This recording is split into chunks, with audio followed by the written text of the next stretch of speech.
Hello नमस्कार प्रणाम जय श्री राम। कैसे हैं आप सभी दोस्त? उम्मीद करता हूँ बिल्कुल स्वस्थ व्यस्त मस्त होंगे।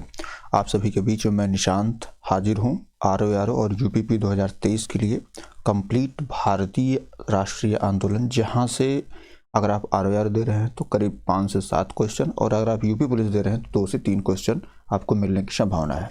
तो दोस्त इसको मिस मत करिएगा, कंप्लीट वीडियो देखिएगा। आप दो एपिसोड में इसको ख़त्म करेंगे हम लोग। आज ये पहला एपिसोड है, तो आपका स्नेह, आपका प्यार, आपका सम्मान की संभावना है कि मिलेगा मुझे। तो चलिए दोस्त, बिना देरी किए हुए और शुरू करते हैं अपना सेशन। हम पढ़ने वाले हैं 1857 की क्रांति से आज़ादी तक, जिसका पहला भाग आज हम लेने वाले हैं दोस्त। तो आप सभी वीडियो अच्छी लगेगी तो लाइक कर लीजिएगा, शेयर कर लीजिएगा और सब्सक्राइब जरूर कर लीजिएगा दोस्त। चलिए आगे। अंग्रेजी भारतीय सेना ने चर्बी वाले कारतूस से चलने वाली एनफील्ड राइफल को शामिल किया। कब किया? दिसंबर 1856 में। भारत के प्रथम स्वतंत्रता संग्राम का मुख्य तात्कालिक कारण क्या था? अंग्रेजों का धर्म में हस्तक्षेप का संदेह। मंगल पांडे की घटना कहाँ घटित थी? तो बैरकपुर में। और मंगल पांडे किसके सिपाही थे? 34वीं नेटिव इन्फेंट्री के। 1857 के विद्रोह के दौरान बहादुर शाह ने साहब आलम बहादुर का खिताब किसको दिया था? तो वो दिया था बख्त खान को। 1857 की क्रांति का प्रमुख कारण क्या था? ब्रिटिश साम्राज्य की नीति। 1857 की क्रांति सर्वप्रथम प्रारंभ कहाँ से हुई थी? तो मेरठ से आरंभ हुई थी दोस्त। 1857 की स्वतंत्रता संग्राम से संबंधित पहली घटना कौन सी थी? सैनिकों का दिल्ली के लाल किले पर पहुंचना। 1857 के स्वाधीनता संग्राम का प्रतीक क्या था? कमल और रोटी। 1857 के संग्राम के झांसी, मेरठ, दिल्ली और कानपुर केंद्रों में सबसे पहले अंग्रेजों ने पुनः किसको अधिकृत किया था? तो किया था दिल्ली को। 1857 के स्वतंत्रता संघर्ष की वीरांगना महारानी लक्ष्मीबाई की जन्मस्थली क्या है? तो वो वाराणसी है। और अगर हम बात करते हैं समाधि स्थल की, तो वो ग्वालियर में है। 1857 के बरेली विद्रोह का नेता कौन था? तो बरेली विद्रोह का नेता खान बहादुर था। और महारानी लक्ष्मीबाई की समाधि स्थल ग्वालियर में है। रानी लक्ष्मीबाई को अंतिम युद्ध में सामना करना पड़ा किससे? ह्यूरोज से। 1857 का विद्रोह लखनऊ में जिसके नेतृत्व में आगे बढ़ा हुआ कौन थी? बेगम ऑफ अवध, मतलब बेगम हजरत महल। वह महिला जिन्होंने अवध में 1857 क्रांति का नेतृत्व किया। तो बेगम हजरत महल या बेगम ऑफ अवध इनको बोल सकते हैं आप। इलाहाबाद में 1857 के संग्राम का नेता कौन था? मौलवी लियाकत अली। 1857 के संघर्ष में भाग लेने वाले सिपाहियों की सर्वाधिक संख्या कहाँ की थी? तो वो थी अवध की। नाना साहब का कमांडर इन चीफ कौन थे? तो वो थे तात्या टोपे। और तात्या टोपे को उनके दोस्त ने धोखा दिया, जिसकी वजह से अंग्रेजों ने उन्हें बंदी बनाया और उनको फांसी पर लटका दिया गया था। अजमुल्ला खां किसके सलाहकार थे? नाना साहब के। वर्ष 1857 के विद्रोह के संदर्भ में नाना साहब कुंवर सिंह, खान बहादुर खान, तात्या टोपे में से वह जिसे उनके मित्र ने धोखा दिया तथा आज जिसे अंग्रेजों द्वारा बंदी बनाकर मार दिया गया कौन थे? तात्या टोपे थे। ठीक है, चलिए दोस्त अगली स्लाइड पर चलते हैं। कुंवर सिंह ने 1857 के विद्रोह का प्रमुखता जो है कहाँ से किया था? तो वो किया था बिहार से। पटना के 1857 के स्वतंत्रता संग्राम के नेता कौन थे? तो राजपूत कुंवर सिंह। और असम के 1857 की क्रांति का नेता कौन थे? तो वो थे दीवान मनीराम दत्त। 1857 के विद्रोह का बिहार में 15 जुलाई 1857 से 20 जनवरी 1858 तक केंद्र था क्या? जगदीशपुर। जगदीशपुर का वह व्यक्ति जिसने 1857 के विप्लव में क्रांतिकारियों का नेतृत्व किया वो थे आपके कुंवर सिंह। जगदीशपुर के राजा कौन थे? कुंवर सिंह। 1857 की क्रांति में अंग्रेजों जोधपुर की संयुक्त सेना को पराजित करने वाला कौन था? अउवा के ठाकुर कुशल सिंह ने अंग्रेज और जोधपुर की संयुक्त सेना को पराजित किया था। अजमेर, जयपुर, नीमच था। अउवा में से राजस्थान में 1857 क्रांति का केंद्र नहीं था, वो था जयपुर। कौन नहीं था? जयपुर नहीं था। ठीक है। चंद्रशेखर आजाद, राम प्रसाद बिस्मिल, शहादत खान तथा माखनलाल चतुर्वेदी में से 1857 में अंग्रेजों से संघर्ष किया किसने? शहादत खान ने किया था दोस्त। मौलवी अहमदुल्ला शाह, मौलवी इमदादुल्ला, मौलाना फजल हक खैराबादी तथा नवाब लियाकत अली में से 1857 के विद्रोह में अंग्रेजों का सबसे कट्टर दुश्मन कौन था, तो वो था मौलवी अहमदुल्ला शाह। मौलवी अहमदुल्ला शाह अवध का सेनापति था। 1857 के विद्रोह को देखने वाले उर्दू कवि कौन थे, मिर्ज़ा गालिब, और ये कहाँ के थे, आगरा के थे। आज़ादी की पहली लड़ाई 1857 में भाग किसने लिया था, तो भगत सिंह ने। ये लोग आज़ादी के आंदोलन में जो 1947 में भारत को आज़ादी मिली उसको दिलाने में प्रखर भूमिका में थे। अगला क्या दोस्त, 1857 के विद्रोह में बेगम हजरत महल, कुंवर सिंह, उधम सिंह तथा मौलवी अहमदुल्ला से संबंध नहीं था, तो उधम सिंह से संबंध नहीं था। ठीक है, ये लोग 1947 की आज़ादी से संबंधित हैं, उधम सिंह। बाकी और लोग 1857 की क्रांति से। 1857 के स्वतंत्रता संग्राम में अंग्रेजों की सर्वाधिक सहायता करने वाला राजवंश कौन था, तो वो थे ग्वालियर के सिंधिया। भारत में शिक्षित मध्य वर्ग 1857 के विद्रोह में तटस्थता बनाए रखी थी, और खेतीहर, मजदूर, साहूकार, कृषक तथा जमींदार वर्गों में 1857 के विद्रोह में भाग नहीं लिया था, तो साहूकार और जमींदारों ने। झांसी, चित्तौड़, जगदीशपुर तथा लखनऊ में से वह क्षेत्र जो 1857 के विद्रोह से प्रभावित नहीं था, तो झांसी था, जगदीशपुर था, लखनऊ भी था, लेकिन चित्तौड़ प्रभावित नहीं था। तो चित्तौड़ और जयपुर ये 1857 की क्रांति से प्रभावित शहर नहीं थे। बिहार के दानापुर, पटना, आरा, मुजफ्फरपुर, मुंगेर में से 1857 के विद्रोह से अप्रभावित कौन था, वो था मुंगेर। कौन था, मुंगेर। बख्त खां कहाँ का था, तो बख्त खां दिल्ली का था। मौलवी अहमदुल्ला अवध, कुंवर सिंह आरा, नाना साहब कानपुर। मौलवी अहमदुल्ला ऐसे व्यक्ति थे जिनसे अंग्रेज सबसे ज़्यादा नफरत करते थे। चलिए दोस्त आगे बढ़ते हैं। नाना साहब कानपुर से संबंधित है नवाब हामिद अली खान दिल्ली से, मौलवी अहमदुल्ला लखनऊ से। लखनऊ देखिए आए या अवध है तो आपको मारना वही है। मौलवी मनीराम दीवान कहाँ से थे, असम के थे। ठीक है। 1857 के विद्रोह के समय भारत का गवर्नर कौन था, तो वो था लॉर्ड कैनिंग। और ये आया कब था, ये आया था 1856 में, जब डलहौजी गया था तो उसके बाद ये आया था। 1857 के विद्रोह के समय बैरकपुर में ब्रिटिश कमांडिंग ऑफिसर कौन था, मोस्ट इंपॉर्टेंट जॉन बेनेट हैरसे। 1857 में इलाहाबाद के आपातकालीन मुख्यालय किसने बनाया था, जो गवर्नर जनरल होगा वही बनाएगा, लॉर्ड कैनिंग गवर्नर था, यही बनाया था। 1857 के विद्रोह के समय ब्रिटिश प्रधानमंत्री कौन थे, तो विस्कॉट पामस्टन थे। 1857 का विद्रोह मुख्यतः असफल रहा किसी सामान्य योजना और केंद्रीय संगठन की कमी के कारण।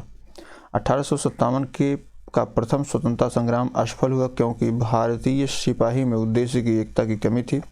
प्राय भारतीय राजाओं ने ब्रिटिश सरकार का साथ दिया और ब्रिटिश सिपाही कहीं अच्छे, सुसज्जित व संगठित थे। अंग्रेज राजपूत राज्यों में 1857 के विद्रोह को दबाने में सफल रहे क्योंकि स्थानीय शासकों ने क्रांतिकारियों का साथ नहीं दिया। जनरल जॉन निकलसन, जनरल नील, जनरल मेजर, जनरल हैवलॉक तथा सर हेनरी लॉरेंस में से वह ब्रिटिश अधिकारी जिन्होंने लखनऊ में अपना जीवन खोया। तो जनरल नील में भी खोया था, जनरल हैवलॉक ने भी खोया था और जनरल हेनरी लॉरेंस ने भी खोया था। केवल और केवल इसमें जो है जनरल जॉन जो थे वो बचे थे, बाकी जॉन निकलसन, बाकी नील, हैवलॉक और लॉरेंस तीनों ने अपनी जान गंवाई थी। 1857 में प्रथम स्वतंत्रता संग्राम ब्रिटिश सरकार से स्वतंत्रता प्राप्त करने में असफल रहा। बहादुर शाह जफर के नेतृत्व में जन सहयोग नहीं मिला था और अधिकांश महत्वपूर्ण रियासतों के शासक उनका साथ देने में कतरा गए।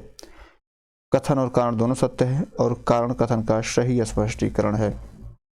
1857 के विद्रोह को एक षड्यंत्र की संज्ञा किसने दी, तो सर जेम्स आउटरम एवं डब्ल्यू टेलर ने। ठीक है। वह आधुनिक इतिहासकार जिसने 1857 के विद्रोह को स्वतंत्रता की पहली लड़ाई कहा था, तो वीडी सावरकर थे। ठीक है। चलिए अगली स्लाइड चलते हैं दोस्त।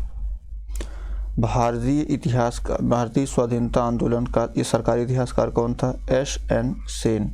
भारतीय भाषा में 1857 के विप्लव के कारणों पर लिखने वाला प्रथम भारतीय कौन था, सैयद अहमद खां।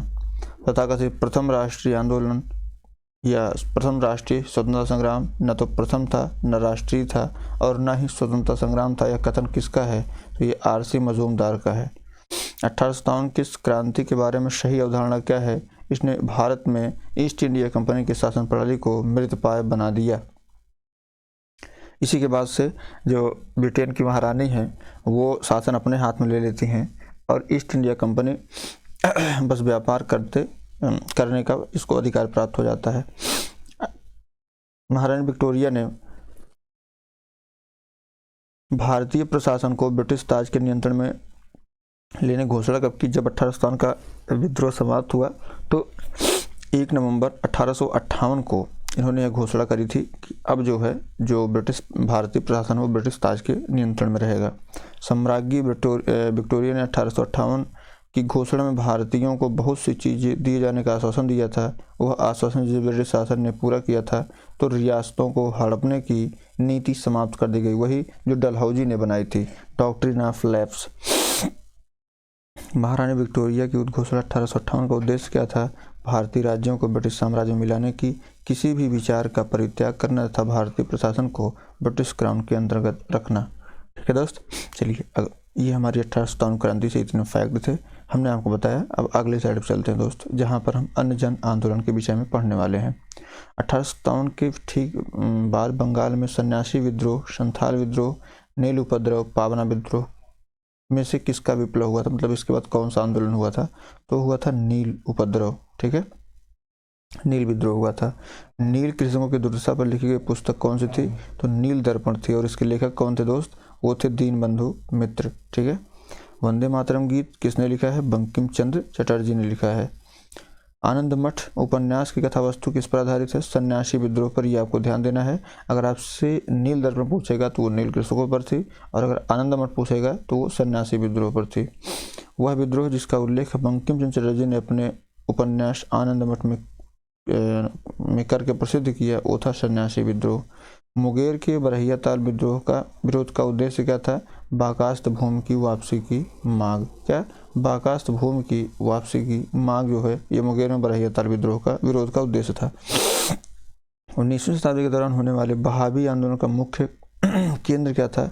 तो मुख्य केंद्र जो है बहावी आंदोलन का पटना था। कूका आंदोलन को संगठित किसने किया था? तो गुरु राम सिंह ने। गुरु राम सिंह किससे संबंधित थे? कूका आंदोलन से। ये बार पूछा गया प्रश्न है। गुरु राम सिंह, कूका आंदोलन। पागलपंथी विद्रोह वस्तुतः एक विद्रोह था गारो का। किसका? गारो, खासी जयंतिया, मेघालय की जनजातियां उनका था। पागलपंथ की स्थापना की थी किसने? करम शाह ने। किसने? करम शाह ने। और फराजी विद्रोह का नेता दादू मियाँ। दादू मियाँ जो है ये फराजी विद्रोह का नेता था। पागलपंथ का करम शाह था। फराजी क्या थे? हाजी सरी अतुल्ला के अनुयायी थे। वेलुथम्पी के ने अंग्रेजों के विरुद्ध आंदोलन का नेतृत्व किया था। कहाँ से? वेलुथम्पी ने केरल में किया था। और महाराष्ट्र के रामोसी कृषक जत्था स्थापित किया था। कहाँ पे? किसने किया था? वासुदेव बलवंत फड़के ने किया था दोस्त। रामोसी विद्रोह सही रूप से जिस भौगोलिक इलाके में हुआ था वह क्या कहलाता है? तो वह कहलाता है आपका पश्चिमी घाट। और गडकरी विद्रोह का केंद्र क्या था भैया? तो वो था कोल्हापुर। मानव बलि प्रथा का निषेध करने के कारण अंग्रेजों के विरुद्ध विद्रोह करने वाली जनजाति का क्या नाम था? वो था खोंद जनजाति। जब मानव बलि पर प्रतिबंध लगा दिया तो ये नागालैंड के साइड की जाति थी खोंद जनजाति, इसने अंग्रेजों का विद्रोह किया। कोल विद्रोह का नेतृत्व किसने किया था? बुद्धू भगत ने। जैसे कुछ आपसे पूछा जाए कि भाई कूका आंदोलन तो राम सिंह, पागलपंथ करम शाह, फराजी विद्रोह दादू मियाँ। उसका अगर आपसे कोल विद्रोह पूछे जो कि 1831 से 32 तक चला था, बुद्धू भगत ने किया था। बघेरा विद्रोह बड़ौदा में हुआ था और गडकरी विद्रोह कोल्हापुर में हुआ था। ये आपको याद रखना है। ठीक है, छोटा नागपुर जनजाति विद्रोह 1820 में हुआ था। संथाल विद्रोह का नेतृत्व किसने किया था? सिंधु कान्हू और भैरव चांद ने किया था। ठीक है, 1855 ईस्वी में संथालों ने जिस अंग्रेज कमांडर को हराया था वो थे कौन? मेजर बारो। और भील विद्रोह, कोल विद्रोह, रंपा विद्रोह, संथाल विद्रोह में से वो घटना जो महाराष्ट्र में घटित हुई थी वो थी भील विद्रोह। ठीक है, भील विद्रोह हुआ था।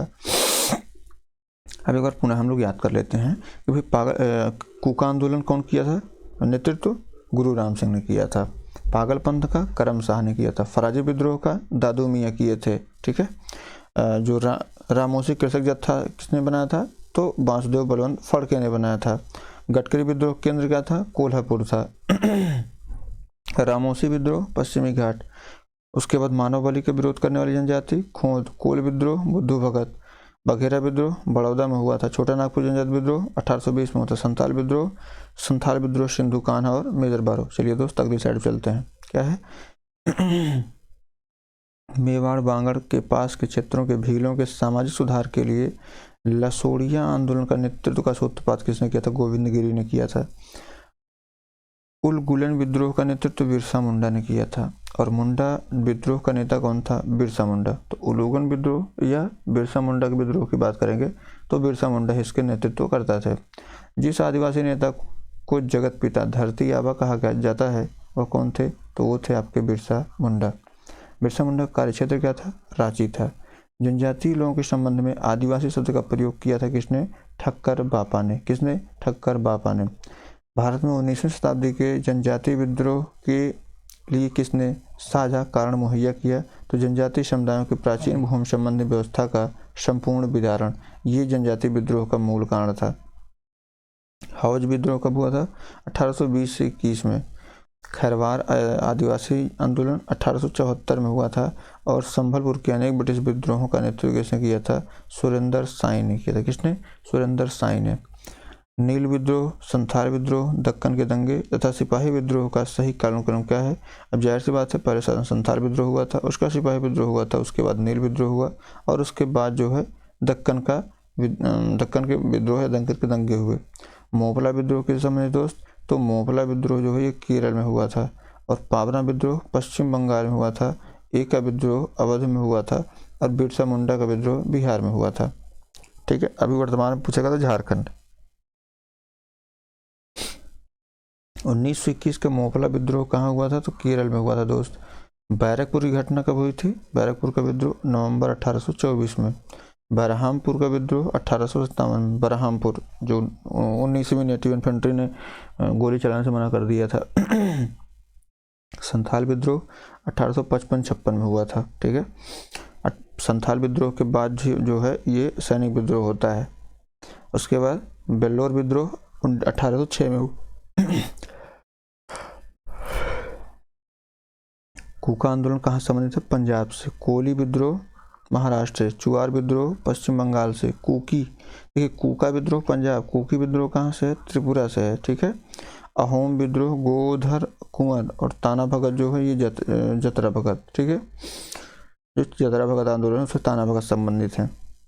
तो मोपला कहाँ था? केरल में था। पावना कहाँ था? पश्चिम बंगाल में था। ईका विद्रोह कहाँ था? अवध में था। बिरसा मुंडा विद्रोह बिहार में था। बैरकपुर विद्रोह नवंबर 1824 में हुआ था। बरहामपुर विद्रोह 1856 में हुआ था, सॉरी 1857 में, फरवरी 1857 में। संथाल विद्रोह 1855-56 में। बेल्लोर विद्रोह 1806 ईस्वी में हुआ था। ठीक है। अंग्रेजों के विरुद्ध भीलों द्वारा क्रांति आरंभ की गई थी मध्य प्रदेश और महाराष्ट्र में। चलिए दोस्त अगली स्लाइड चलते हैं, कुछ नया सीखते हैं और भारत में आधुनिक शिक्षा के विकास के विषय में चर्चा करते हैं। ठीक है। चलिए, भारत में अंग्रेजों ने प्रथम मदरसा स्थापित किया था कहाँ पे? कलकत्ता में किया था। एशियाटिक सोसाइटी ऑफ बंगाल के संस्थापक कौन थे? सर विलियम जोन्स थे। वाराणसी में प्रथम संस्कृत महाविद्यालय की स्थापना किसने की थी? वो थी जॉनथन डंकन ने। दादा भाई नौरोजी, माइकल मधुसूदन दत्त, राजा राममोहन राय तथा विवेकानंद में से वह जिसने पेरिस की रॉयल एशियाटिक सोसाइटी की सदस्यता प्रदान की गई थी वो थे माइकल मधुसूदन दत्त। माइकल मधुसूदन दत्त को रॉयल एशियाटिक सोसाइटी जो कि पेरिस में थी उसकी सदस्यता प्रदान की गई थी। सर्वोत्तम भगवद गीता का अंग्रेजी में अनुवाद किसने किया था? जॉर्ज विल्किंस ने किया था। और कालिदास की प्रसिद्ध रचना शकुंतला का पहली बार अंग्रेजी में जो अनुवाद किया था वो भी विलियम जोन्स ने किया था। कौन विलियम जोन्स? वही विलियम जोन्स जिन्होंने एशियाटिक सोसाइटी ऑफ बंगाल की स्थापना करी थी। स्वतंत्रता पूर्व अवधि में ब्रिटिश सरकार द्वारा भारत में आधुनिक शिक्षा का प्रसार मुख्य उद्देश्य था। छोटे प्रशासनिक पदों पर नियुक्ति हेतु शिक्षित भारतीयों की आवश्यकता। ब्रिटिश सरकार ने जिस अभियान ने सबसे पहले भारत में शिक्षा के लिए 1 लाख रुपए दिए तो चार्टर अधिनियम 1813।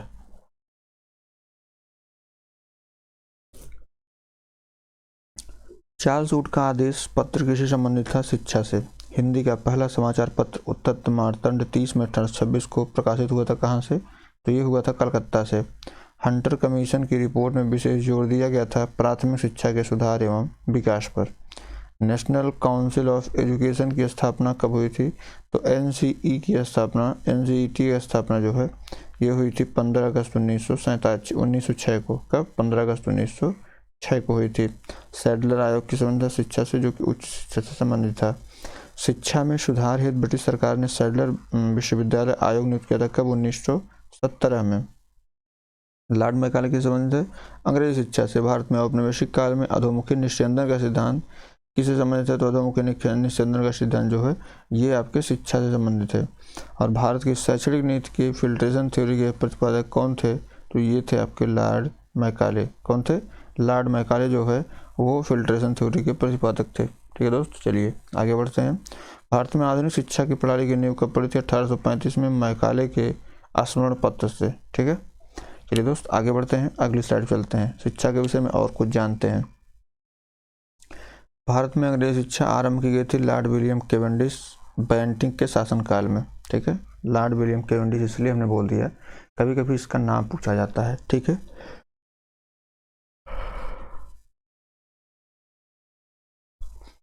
भारत में प्रथम 3 विश्वविद्यालय कलकत्ता, मद्रास और बम्बई की स्थापना कभी थी? 1857 में हुई थी, जिसके तहत सतत प्रयत्नों से बम्बई में प्रथम महिला विश्वविद्यालय की स्थापना हुई थी। वो थे डी के कर्वे। कौन थे? डी के कर्वे। डेक्कन एजुकेशनल सोसाइटी की स्थापना संबंधित कौन थे? वीजी तिलक थे। कौन थे? वीजी तिलक थे। Hindi college Calcutta, Delhi college, Mayo college तथा मुस्लिम ओरिएंटल कॉलेज की सर्वप्रथम स्थापना हुई थी कहाँ? हिंदू कॉलेज कलकत्ता की। किसने? हिंदू कॉलेज कलकत्ता की। डेविड हेयर और अलेक्जेंडर डफ के साथ मिलकर जिसने कलकत्ता में हिंदू कॉलेज की स्थापना करी थी वो थे राजा राम मोहन राय। कौन थे? राजा राम मोहन राय थे।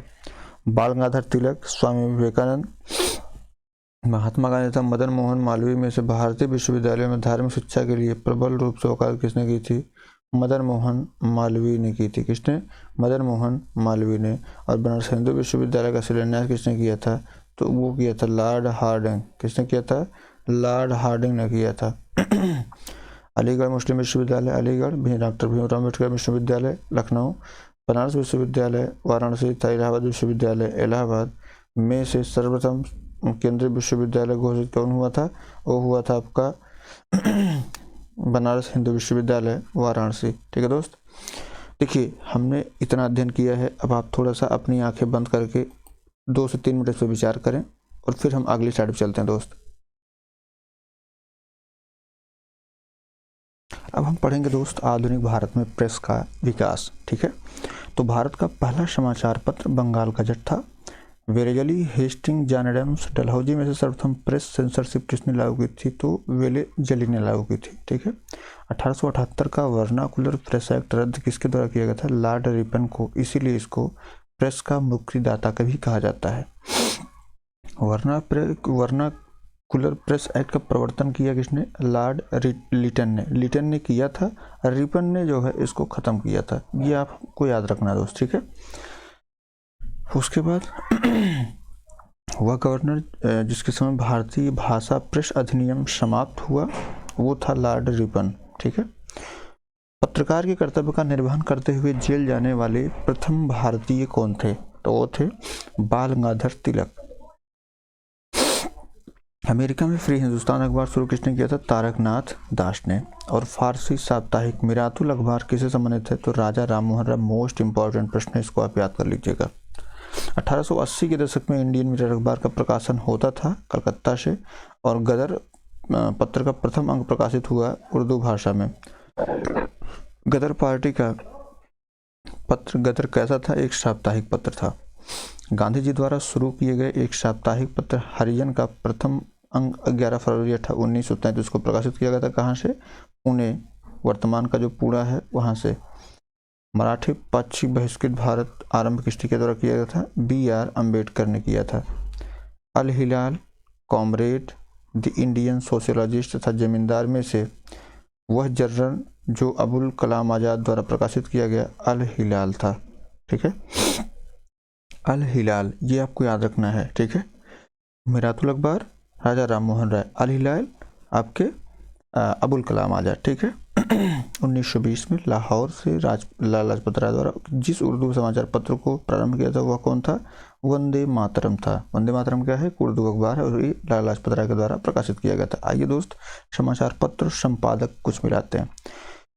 हिंदू आपसे पूछा जाए तो जी सुब्रमण्यम अय्यर, सुधारक Gopal Krishna Gokhale, voice of India Dada Bhai Naoroji, Bengalee S N. Banerjee, Bombay chronicle Firoz Shah Mehta, most important, commonwealth Annie Besant, leader Madan Mohan Malviya, searchlight Sachchidananda Sinha, independent Motilal Nehru और जस्टिस टी.एम. नायर। इसको आपको याद रखना है दोस्त। अभी जैसे हम आपसे पूछे बॉम्बे क्रॉनिकल तो आप तुरंत बताइए फिरोज शाह मेहता, आपसे पूछे voice of India Dada Bhai Naoroji, Hindu जी सुब्रमण्यम अय्यर, अगर आपसे इंडिपेंडेंट पूछें तो मोतीलाल नेहरू। ठीक है दोस्त। Leader Madan Mohan Malviya, Commonwealth Annie Besant. चलिए दोस्त आगे बढ़ते हैं।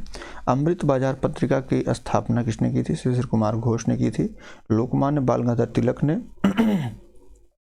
भारतीय स्वतंत्रता संग्राम की सेवा की उद्देश्य से जो समाचार पत्र आरंभ किया था उसका नाम क्या था? केसरी था। ठीक है। क्रांतिकारी काल की लोकप्रिय पत्रिकाओं जो अनेक कारणों से कांग्रेस की आलोचना करती थी तो वो थी बंगवासी, काल और केसरी। ठीक है। अगला क्या दोस्त?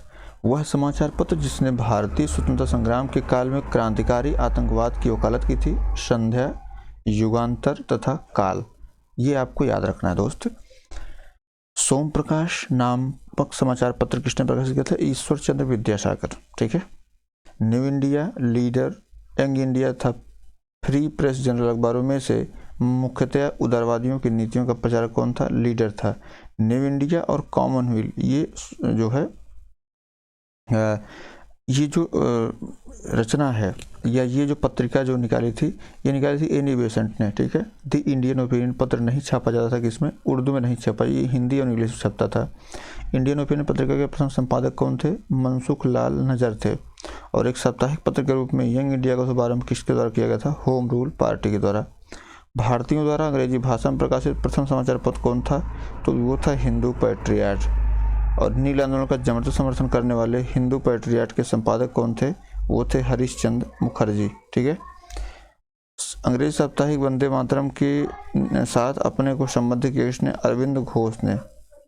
और इंडियन नेशन, पंजाब केसरी, प्रभाकर तथा डॉन में से जिस अखबार का प्रकाशन पटना से होता था उसका क्या नाम था? Indian nation.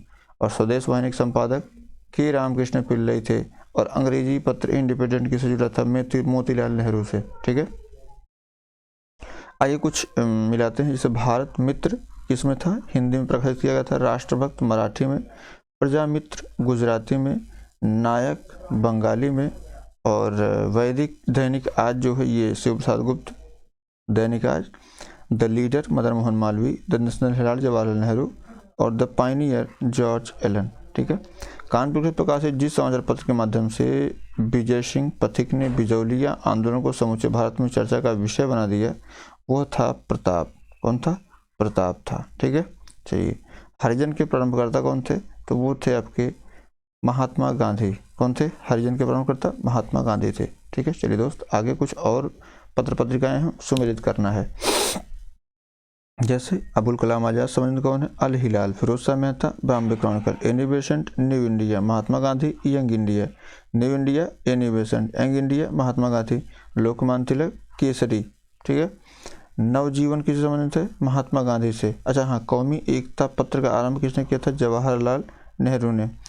स्वराज टी प्रकाशम, प्रभात एन.सी. केलकर और कौमी आवाज जवाहरलाल नेहरू। कौमी आवाज पत्र का जो आरंभ किया था वो जवाहरलाल नेहरू ने किया था।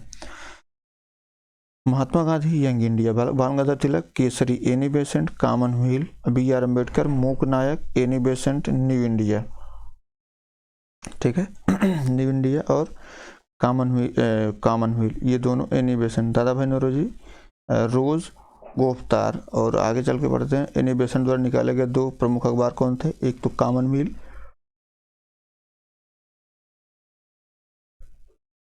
और दूसरा new India. Bipin Chandra Pal new India, Arvind Ghosh Vande Mataram, Brahma Bandyopadhyay संध्या, मोहम्मद अली कॉमरेड। क्या मोहम्मद अली के समझ से? कॉमरेड से। ए डांगे द सोशलिस्ट, मुजफ्फर अहमद नवयुग, गुलाम हुसैन इंकलाब और एस सिंगरवेलू लेबर किसान गजट। ठीक है दोस्त। चलिए, ये हमारी पूरी कहानी थी पत्र पत्रिका और उनसे संबंधित। लोगों की। आगे चलते हैं दोस्त, सामाजिक एवं धार्मिक आंदोलन। ठीक है, ऑप्शन इसमें अलग अलग हम लोग पढ़ेंगे। जैसे 19वीं शताब्दी के धर्म एवं समाज सुधार आंदोलन ने जनसंख्या के जिस वर्ग को मुख्यतः आकर्षित किया वो थे बुद्धिजीवी, नगरीय, उच्च जाति और उदार रजवाड़े। ठीक है, 19वीं शताब्दी के सामाजिक धार्मिक आंदोलनों के कारण भारत का आधुनिकीकरण हुआ और सामाजिक और धार्मिक आंदोलनों के मूल में बुद्धिवाद, वैज्ञानिक दृष्टिकोण तथा अन्य ऐसे विचार जो आधुनिकता के आधार पर माने जाते थे या माने जाते हैं। तो बताइए दोस्तों इसका सही जवाब। बिल्कुल, 19वीं सदी के सामाजिक धार्मिक आंदोलनों के कारण भारत का आधुनिकीकरण हुआ और भारत में सामाजिक धार्मिक आंदोलनों के मूल में बुद्धिवाद, वैज्ञानिक दृष्टिकोण तथा अन्य ऐसे विचार थे जो आधुनिकता के आधार पर माने जाते थे। दोनों कथन सही है और ये जो है एक ही सही व्याख्या आर कर रहा है। कुलीन जमींदार, नवीन धर्मान व्यापारी, शिक्षित हिंदू, मध्यम वर्ग तथा शिक्षित मुसलमान में से वह वर्ग जिसे सर्वप्रथम पश्चिमी सभ्यता ने प्रभावित किया वो थे शिक्षित हिंदू मध्यम वर्ग। कौन? शिक्षित हिंदू मध्यम वर्ग। भारत जागृति का जनक राजा राम मोहन राय, भारतीय पुनर्जागरण का पिता Raja Ram Mohan Roy, Calcutta unitarian committee, tabernacle of new dispensation तथा इंडियन रिफॉर्म एसोसिएशन में से केशव चंद्र सेन किसके साथ संबंध थे? तो ये टेबरनेकल ऑफ न्यू डिस्पेंस तथा इंडियन रिफॉर्म एसोसिएशन के स्थापना से संबंधित थे। भारतीय ब्रह्म समाज, केशव चंद्र सेन। ब्रह्म समाज का सिद्धांत एक देववाद पर आधारित था। बाल विवाह, सती प्रथा, पाश्चात्य शिक्षा तथा मूर्ति पूजन से वह जिसका विरोध राजा राम मोहन राय ने नहीं किया था वो थी पाश्चात्य शिक्षा। ठीक है, ब्रह्म समाज, देखिए जो राजा राम मोहन राय थे वो ब्रह्म समाज की स्थापना उन्होंने की थी। आगे चल करके फिर ये टूटा जब, तो ये आदि ब्रह्म समाज और भारतीय ब्रह्म समाज में जुड़ा। तो भारतीय ब्रह्म समाज के संस्थापक केशव चंद्र सेन हो गए और आदि समाज जो है वो वैसे जैसे तैसे बना रहा। ठीक है, जैसे पहले था वैसे ही बना रहा। तो देवेंद्रनाथ टैगोर वहाँ पे माने जाते हैं।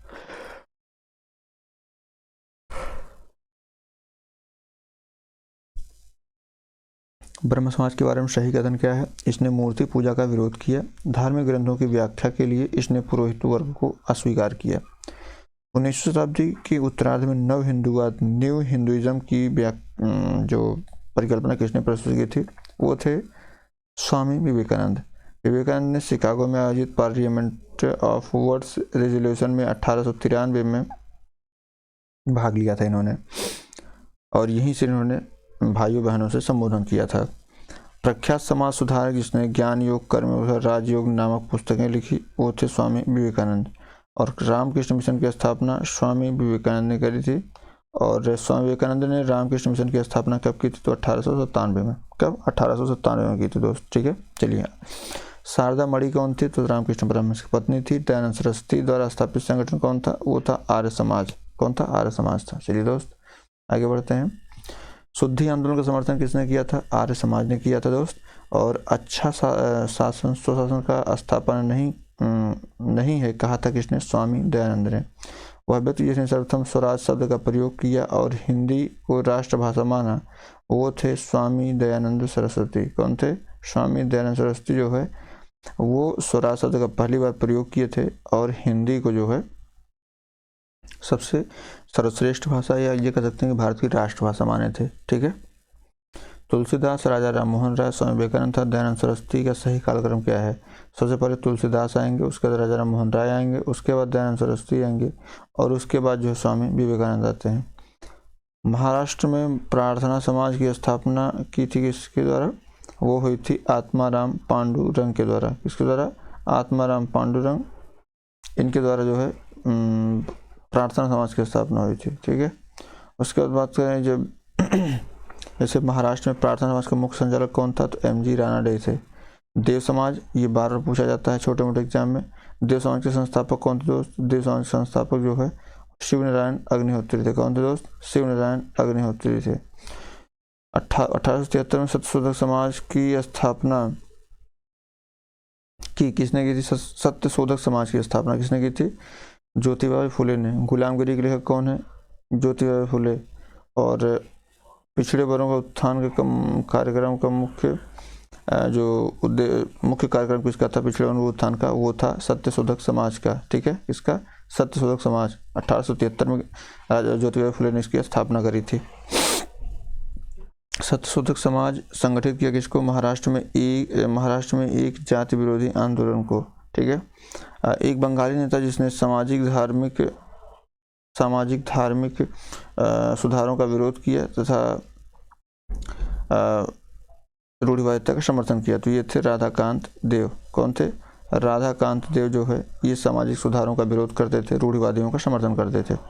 राधा स्वामी सत्संग के संस्थापक कौन थे? शिवदयाल साहब थे। और महाराष्ट्र का यह सुधारक जिसने लोकहितवादी स्वयं को कहा था वो थे आपके गोपाल हरि देशमुख। कौन थे?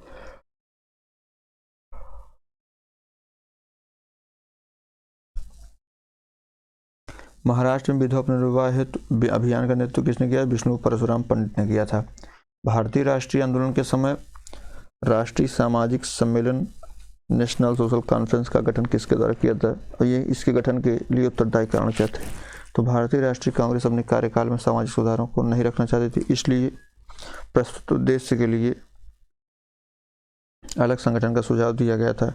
सही कथन क्या? केशव चंद्र सेन के नेतृत्व में ब्रह्म समाज ने नारी शिक्षा के लिए आंदोलन चलाया था। विनोबा भावे ने शरणार्थियों में काम करने के लिए सर्वोदय योजना या सर्वोदय समाज की स्थापना करी थी। 1856 में कानून पारित हुआ। वह धार्मिक असुविधा कानून तथा हिंदू अथवा विधवा पुनर्विवाह कानून पश्चिमी भारत के डी.के. कर्वे का नाम जिस संदर्भ में लिया जाता है वह किस संदर्भ में?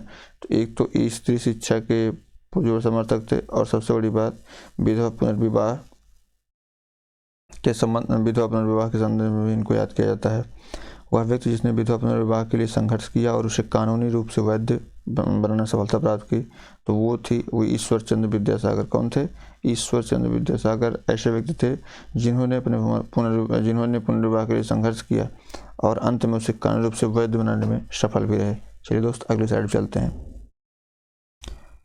इसमें सही कथन क्या है? तो सही कथन यही है कि लॉर्ड विलियम बेंटिंक ने 1829 में सती प्रथा को अपराध घोषित कर दिया। 1856 में सरकार ने कानून बनाया जिसके द्वारा हिंदू विधवाएं पुनर्विवाह कर सकती थी। 1875 में स्वामी दयानंद सरस्वती द्वारा आर्य समाज की स्थापना की। ये भी प्रश्न आपसे बार बार पूछा जाता है। ठीक है, तो इसको भी आपको याद रखना है। 1883 ईस्वी में एक्ट भी ने गैर कानूनी किया। किसको किया दोस्त? तो वो किया था गुलामी को, जिसको हम दास्ता बोलते हैं, उसको गुलामी को जो है अंग्रेजों ने 1843 के एक्ट के द्वारा इसको जो है बाहर कर दिया था। ठीक है, गैर कानूनी घोषित कर दिया था इसको कि अब इसमें अगर ऐसा कोई करता है वो गैर कानूनी काम है, उसके लिए सजा का प्रावधान किया गया। 1872 में नेटिव मैरिज एक्ट के तहत ये कह सकते हैं कि 1809 मैरिज एक्ट जो नेटिव मैरिज एक्ट था इसको जो है पारित करने में मुख्य भूमिका केशव चंद्र सेन द्वारा निभाई गई थी।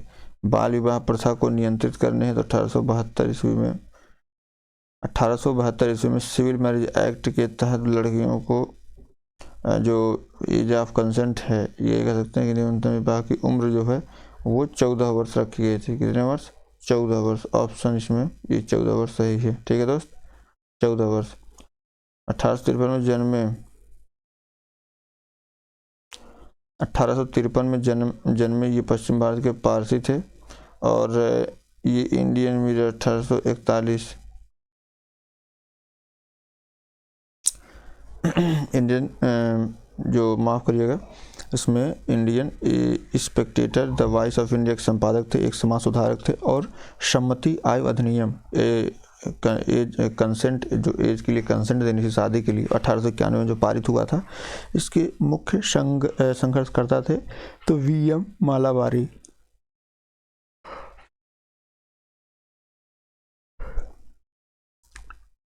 शारदा अधिनियम के अंतर्गत लड़कियों एवं लड़कों के लिए विवाह की न्यूनतम आयु कितनी रखी गई थी? 14 वर्ष, इससे 18 वर्ष। शारदा एक संबंधित है बाल विवाह के प्रतिबंध से। ठीक। थियोसॉफिकल सोसाइटी की स्थापना जो है मैडम H.P. ब्लैटोवस्की ने करी थी। भारत में थियोसॉफिकल सोसाइटी की स्थापना जो है एनी बेसेंट ने की थी। अब एक करके मिलाते हैं। राजा राम मोहन राय ब्रह्म समाज, स्वामी दयानंद सरस्वती, आर्य समाज और स्वामी विवेकानंद,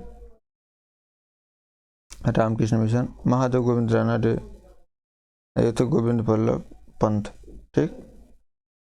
और इसमें उस माफ करिए गोविंद रानडे, ये प्रार्थना समाज थे। तो आपको ऐसे याद करना, ब्रह्म समाज राजा राम मोहन राय, आर्य समाज स्वामी दयानंद सरस्वती, रामकृष्ण मिशन विवेकानंद, प्रार्थना समाज गोविंद रानडे, ठीक है। आत्माराम पांडुरंग किससे थे? तो वो भी प्रार्थना समाज से ही थे। किससे? प्रार्थना समाज से ही थे।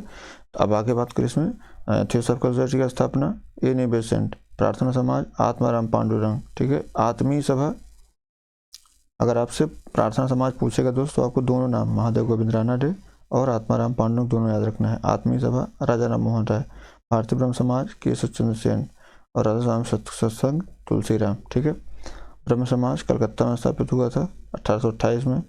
उसके बाद जो है मानव धर्म सभा सूरत में स्थापित हुई और आर्य समाज जो है ये बम्बई में स्थापित हुआ 1877 में और उसके बाद नव उद उलमा ये लखनऊ में स्थापित हुआ, ठीक है दोस्त। चलिए अगली स्लाइड चलते हैं। सत्यशोधक समाज किसके द्वारा स्थापित हुआ था? तो ये हुआ था ज्योतिबा फुले के द्वारा।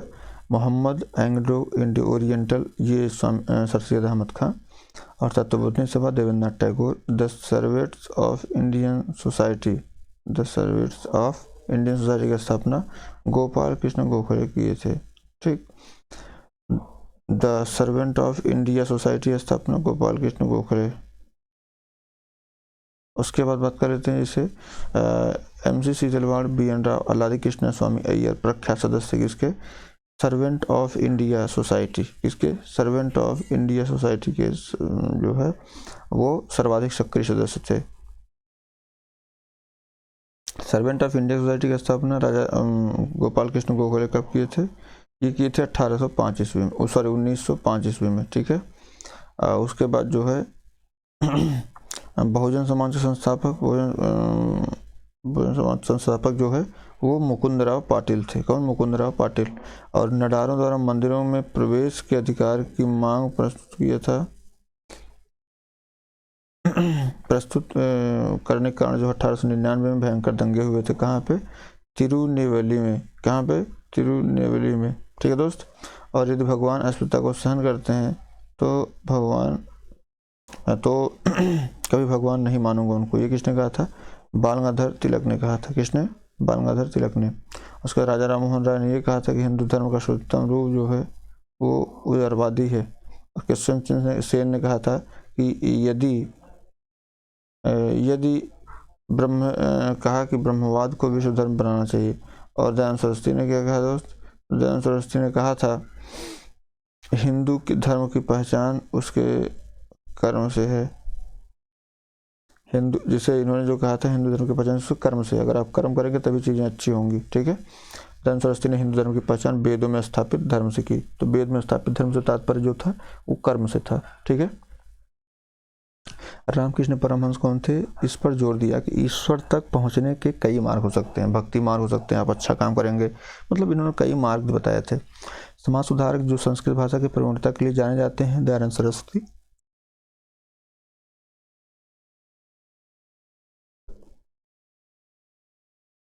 ब्रह्म समाज एक ईश्वर का समर्थन करता था।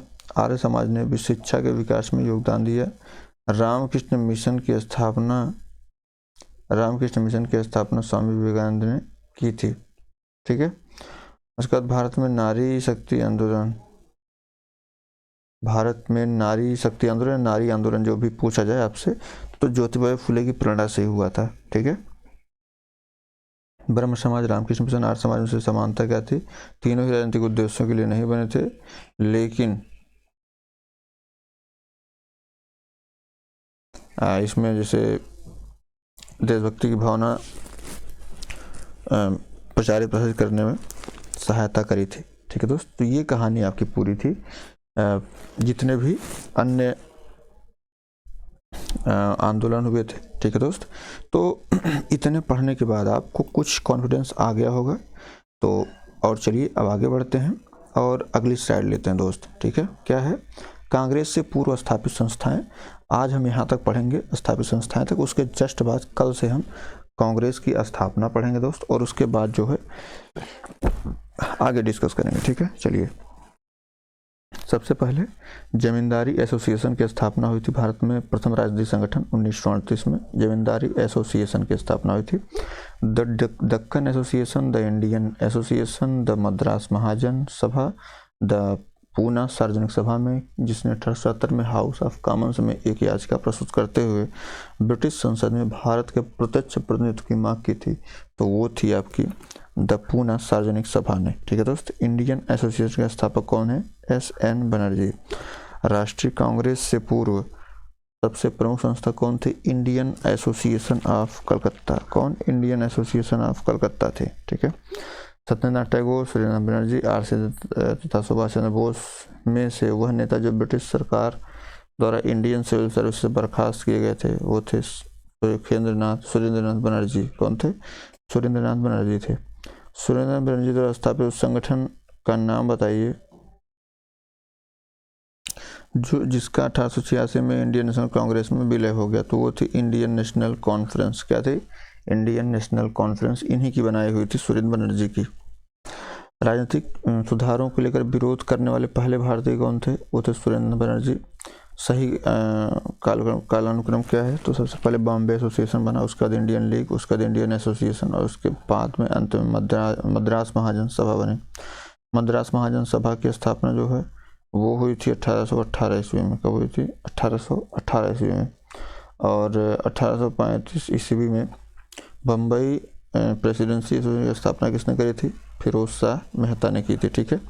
ये ब्रिटिश इंडियन सोसाइटी लंदन में, इंडियन एशियन सोसाइटी लंदन में, नेशनल इंडिया एसोसिएशन लंदन में, और इंडियन कलकत्ता माफ करिएगा इंडियन एसोसिएशन जो है नेशनल इंडियन एसोसिएशन वो लंदन में, लेकिन इंडियन एसोसिएशन जो था ये कहाँ पे था? कलकत्ता में। यही एकमात्र संस्था जो कलकत्ता में स्थापित थी। संस्थाओं का सही कारण बंग Bhasha Prakashit Sabha, land holder society, Bengal British Indian society, Indian league, ये सारे के सारे जो है कांग्रेस से पूर्व स्थापित राजनीतिक संस्थाएं थी। चलिए और देख लेते हैं और उसका मिलान कर लेते हैं। Land holder society Dwarkanath Tagore, British Indian society William Adams, Indian society Anand Mohan Bose, और इंडियन एसोसिएशन की स्थापना एस.एन. बनर्जी, ठीक है। उसके बाद जो है इंडियन लीग की स्थापना बात करते हैं सुशील कुमार घोष। उसके बाद बात करते हैं इंडियन एसोसिएशन की आनंद मोहन बोस। इंडियन लीग और इंडियन एसोसिएशन दोनों अलग अलग विषय हैं, ठीक है। तो इंडियन एसोसिएशन के संस्थापक जो थे वो जिसे आनंद मोहन बोस हो गए, और फिर आपसे एस.एन. बनर्जी, क्या एस.एन. बनर्जी थे, ठीक है। भारतीय राष्ट्रीय उदार संघ Surendra Banerjee, United India Syed Ahmad Khan, Patriot, जैसे आगे चलते हैं दोस्त। एशियाटिक सोसाइटी ऑफ बंगाल की स्थापना 1784 में, एशियाटिक सोसाइटी ऑफ बॉम्बे की स्थापना 1804 ईस्वी में, royal Asiatic society of great Britain ये 1823 में, और लैंड होल्डर सोसाइटी बंगाल की स्थापना जो है वो हुई थी 1838 में। कब हुई दोस्त? 1838 में। तो ये भी आपको याद रखना है। ब्रिटिश इंडियन एसोसिएशन राधाकांत देव, कौन है? राधाकांत देव जो है इसके अध्यक्ष बने हैं। उसके बाद बात कर लेते हैं ब्रिटिश इंडियन जिसे बॉम्बे प्रेसिडेंसी एसोसिएशन की स्थापना के.टी. तेलंग। कौन? Bombay presidency association K.T.. Telang.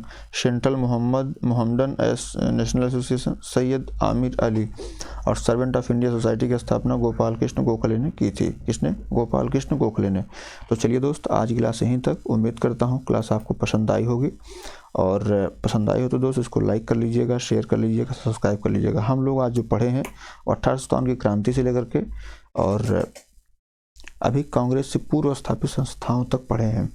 Congress की स्थापना हम लोग कल करेंगे, और कल कांग्रेस की स्थापना करने के साथ साथ ये प्रयास करेंगे कि 1.5 घंटे से 2 घंटे की क्लास आपकी रहेगी, इसमें हम भारत की आज़ादी तक पढ़ेंगे दोस्त, ठीक है। तो क्लास कैसी लगी एक कमेंट करके जरूर बताइएगा। चलिए दोस्त आज क्लास यहीं तक। उम्मीद करता हूँ आपको क्लास अच्छी लगी होगी। तो बहुत बहुत धन्यवाद आप सभी का जुड़ने के लिए। जय हिंद।